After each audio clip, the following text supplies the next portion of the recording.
Hello and welcome back to Byzantium and the Crusades. My name is Nick Holmes and this is episode 7 of Mongols and Mamluks called Sultan Baibars. In the last episode we heard how the Mamluks won a truly historic victory at the Battle of Ain Jalut in 1260, defeating the Mongols and saving Islam from destruction.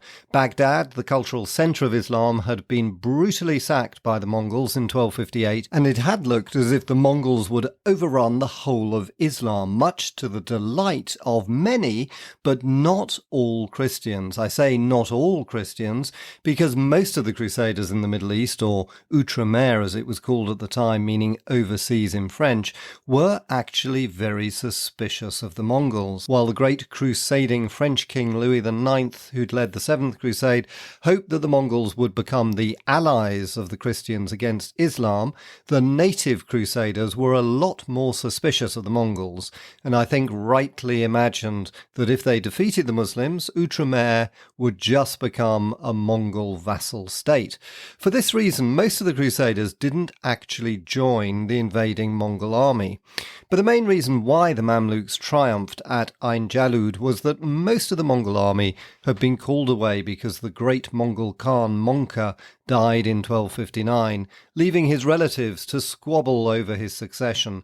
So the Mongol general Hulagu, who had been entrusted by the great Khan Monka with the destruction of Islam, returned to Central Asia to contest the succession, leaving his general Kitbuka to conquer Egypt. But, of course, as you've heard in the last episode, Kitbuka came up against the Mamluk army in Egypt, which was probably the most formidable fighting machine in the world apart from the Mongols themselves and the Western European knights, and he was defeated and killed, and the Mongol threat was averted. We now join the story at the beginning of another major new development, which was the rise to power of the Mamluks, and in particular the extraordinary story of the man who would become the new Saladin, the scourge of the Crusaders. This was the Mamluk Sultan Baibars, who you've already heard about as a senior Mamluk general, who was instrumental in the defeat of the Seventh Crusade as well as the Mamluk victory at Ain Jalut. Baibars has been hailed as the second Saladin, but he didn't have any of Saladin's chivalrous respect and generosity towards the Crusaders, and as you will hear, he embarked on a brutal war to eliminate the Crusaders once and for all. As before, I'll read extracts from my adaptive version of Sir Stephen Runciman's brilliant History of the Crusades. Hope you enjoy it.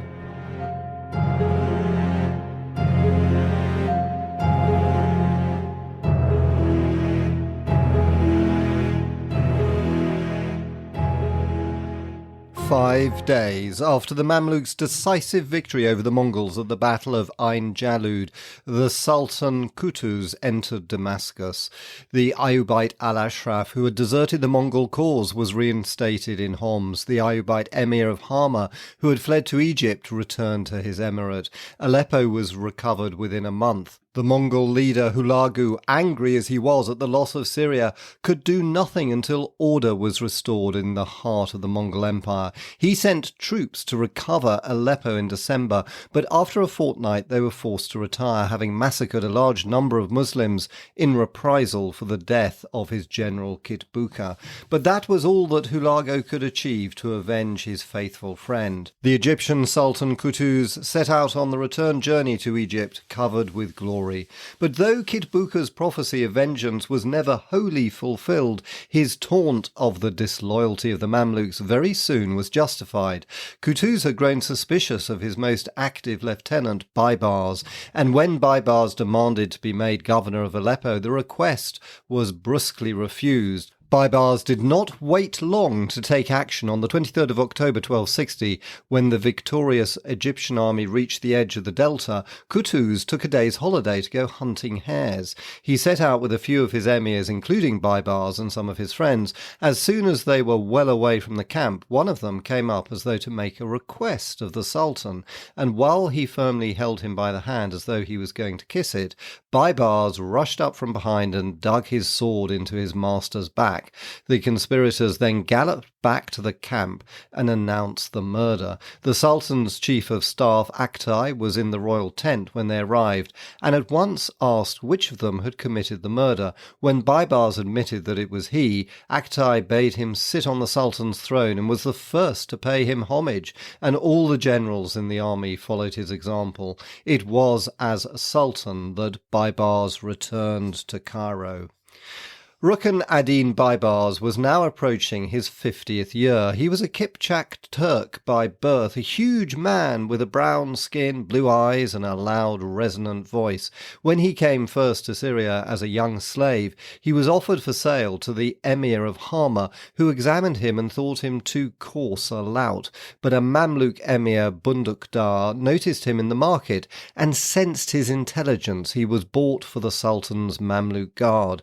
Thenceforward he had risen rapidly, and since his victory over the Franks in 1244, he had been marked as the ablest of the Mamluk soldiers. He now showed that he was a statesman of the highest calibre, unimpeded by any scruple of honour, gratitude, or mercy. His first task was to establish himself as Sultan. In Egypt he was accepted without demur, but at Damascus another Mamluk emir, Sinjar al-Halabi, seized power. Sinjar was popular in Damascus, and the simultaneous attack of the Mongols on Aleppo threatened Baibars' control of Syria. But the Ayyubite princes of Homs and Hama defeated the Mongols, while Baibars marched on Damascus and routed Sinjar's troops outside the city on the 17th of January 1261.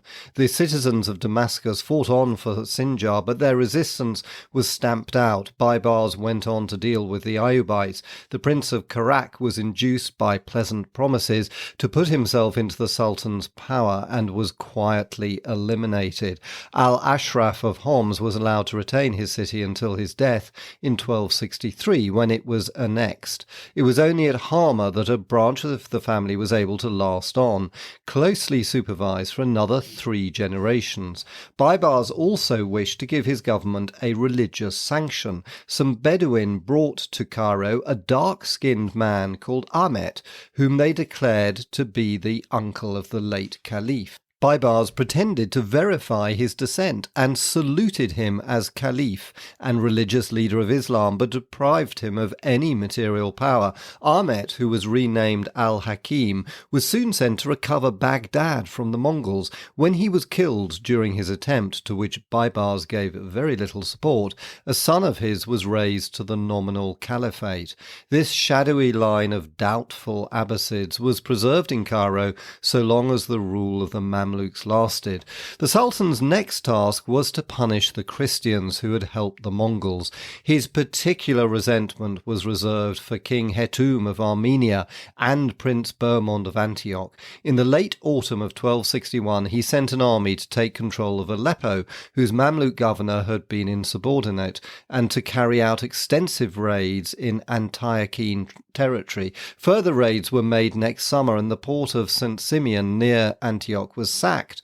Antioch itself was threatened, but Hetum appealed to the Mongol Hulagu and arrived with a force of Mongols and Armenians in time to save it. The Mongol power in northeast Syria was still strong enough to deter Baibars, so he had recourse to diplomacy. Meanwhile, Hulagu's Mongol rival, the Khan Burqa of the Golden Horde, had by now come out openly as a Muslim and was ready to ally himself with Baibars.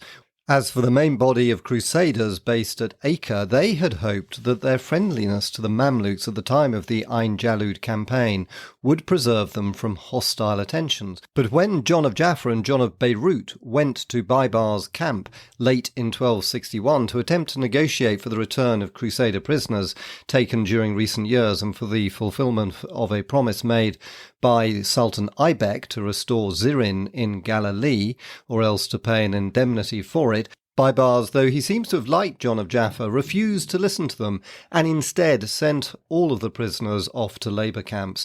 In February 1263, John of Jaffa paid a second visit to the Sultan, who was then encamped by Mount Tabor, and obtained the promise of a truce and an exchange of prisoners. But neither the temple nor the hospital would then agree to give up the Muslims in their possession, as they were all trained craftsmen and all of material value to the orders.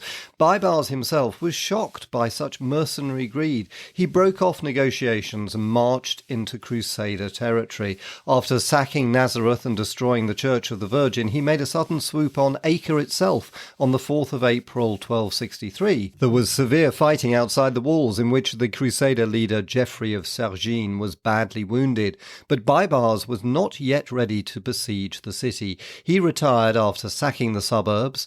It was suspected that he had arranged to have the cooperation of Philip of Montfort and the Genoese from Tyre, but at the last moment their Christian consciences held them back. Raids and counter-raids continued on the frontier. The Crusader towns in the maritime plain were constantly threatened.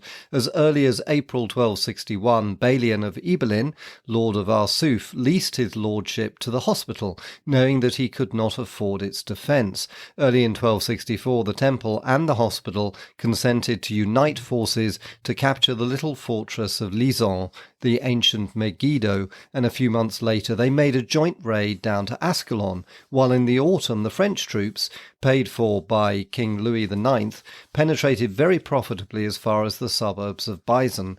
But in return the Muslims so ravaged the Crusader countryside south of Carmel that life was no longer safe there.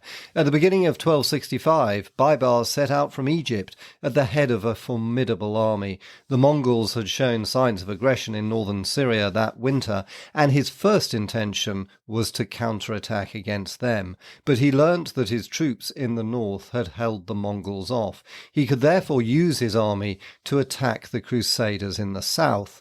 After feigning to amuse himself with a great hunting expedition in the hills behind Arsuf, he suddenly appeared before the town of Caesarea. The town fell at once on the 27th of February, but the citadel held out for a week. The garrison capitulated on the 5th of March and was allowed to go free, but the town and castle alike were razed to the ground. A few days later, Baibars' troops appeared at Haifa. Those of the inhabitants that were warned in time fled to boats in the harbour, abandoning both the town and the citadel, which were both destroyed, and the inhabitants that had remained there were massacred. Baibars himself, meanwhile, attacked the great Templar castle at Athlit. The village outside the walls was burnt, but the castle itself resisted him successfully. On the 21st of March he gave up its siege and marched on Arsuf. The Hospitallers had garrisoned and provisioned it well. There were 270 knights within the castle who fought with superb courage, but the lower town fell on the 26th of April after its walls had been broken down by the Sultan's siege engines, and 3 days later the commander of the citadel, who had lost a third of his knights, capitulated in return for a promise that the survivors should go free. But Baibars broke his word and took them all into captivity. The loss of the two great fortresses horrified the Crusaders and inspired the Templar troubadour Ricard Bonomel to write a bitter poem complaining that Christ seemed now to be pleased by the humiliation of the Christians. It was next the turn of the city of Acre, but the regent Hugh of Antioch, who had been in Cyprus, had already hurried across the sea with the men that he could raise in the island. When Baibars moved north again from Arsuf, he found that Hugh had landed at Acre on the 25th of April. The Egyptian army therefore returned home after leaving troops to control the newly conquered territory. The frontier now was within sight of Acre itself. Baibars hastened to write news of his victories to Manfred, king of Sicily, with whom the Egyptian court kept up the friendship forged with his father, the German Emperor Frederick II. It had been a good year for Baibars. On the 8th of February 1265, Hulagu died in Azerbaijan. His brother Kubilai had given him the title of Ilkhan and the hereditary government of the Mongol possessions in southwestern Asia, and though his difficulties with the Golden Horde and with the Mongols of Turkestan, who also were converts to Islam, had kept him from resuming a serious offensive against the Mamluks, yet he was still formidable enough to deter the Mamluks from attacking his allies. In July 1264 he held his last Kurultai, or Great Council, at his encampment near Tabriz. His vassals were all present, including King David of Georgia, King Hetum of Armenia, and Prince Bohemond of Antioch. Hulagu's unexpected death was bad news for the Crusaders because it inevitably now weakened the Mongols at a critical moment. The influence of Hulagu's widow, Doku's Khatun, secured the succession for his favourite son, Abaga, who was governor of Turkestan, but it was not until June, 4 months after his father's death, that Abaga was formally installed as the Great Ilkhan, and several more months passed before the redistribution of fiefs and governorships was completed. Doku's Khatun herself died during the summer, deeply mourned by the Christians. Meanwhile, Abaga was continually threatened by his cousins of the Golden Horde, who actually invaded his territory next spring. It was impossible for the Mongol government to intervene for the time being in western Syria. Baibars, to whose diplomacy the Ilkhan's troubles with his northern neighbours were mainly due, could resume his campaigns against the Crusaders without fear of interference by the Mongols.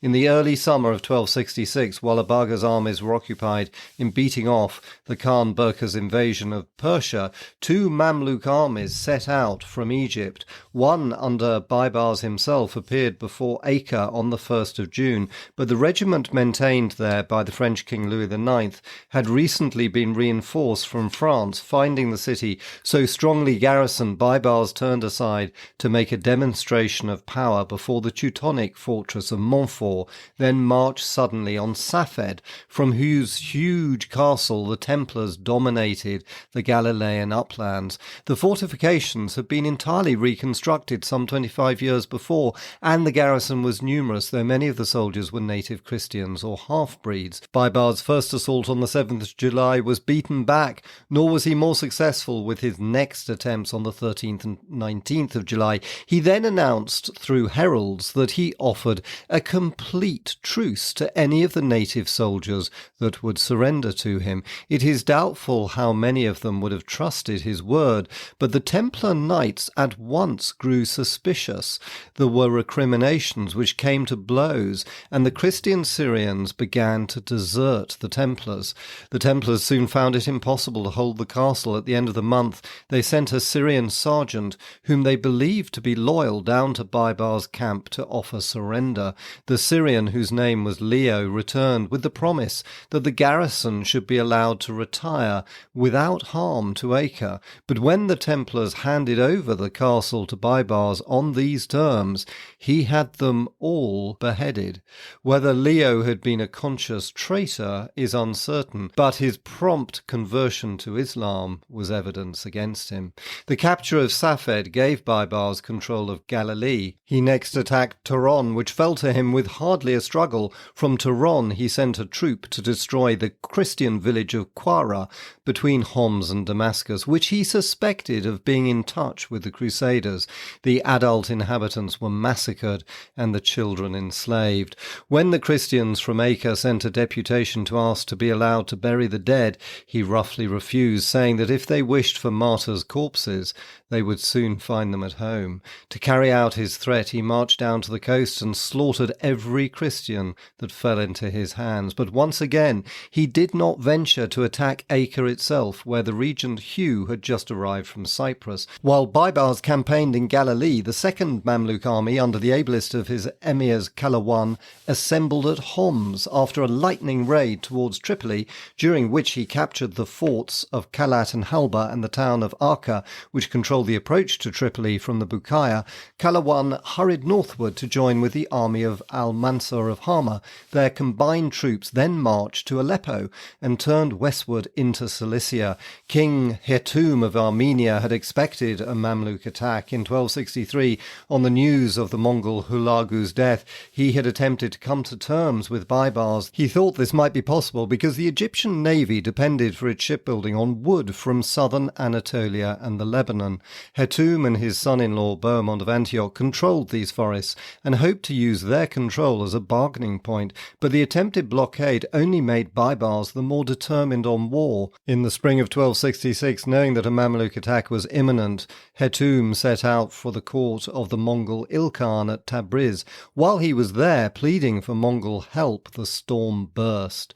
The Armenian army, led by Hetum's two sons, Leo and Toros, waited for the Mamluks by the Syrian gates, with the Templars at Bagras guarding its flank. But the Mamluks turned northward to cross the Amanus mountains. The Armenians hastened to intercept them as they descended into the Cilician plain. A decisive battle took place on the 24th of August. The Armenians were outnumbered and were routed. Of their two princes, Toros was slain and Leo taken prisoner. The victorious Mamluks swept through Cilicia. They sacked Ayas, Adana and Tarsus, and they marched on the Armenian capital at Sis, where they plundered the palace, burnt down the cathedral, and slaughtered thousands of its inhabitants. At the end of September, the Mamluks returned to Aleppo with nearly 40,000 captives and great caravans of booty. Too late, the Armenian king Hethum hurried back from the Mongol Ilkhan's court with a small company of Mongols to find his heir a captive, his capital in ruins, and his whole country devastated. The Armenian kingdom never recovered from the disaster. It was a bad omen for the Crusaders, for whom a similar fate was now all too likely.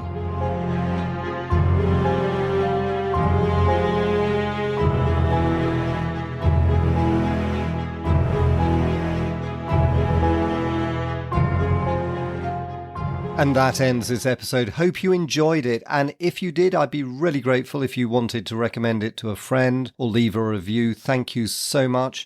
And in the next episode, we'll hear more about Sultan Baibars' brutal campaigns to destroy the Crusaders.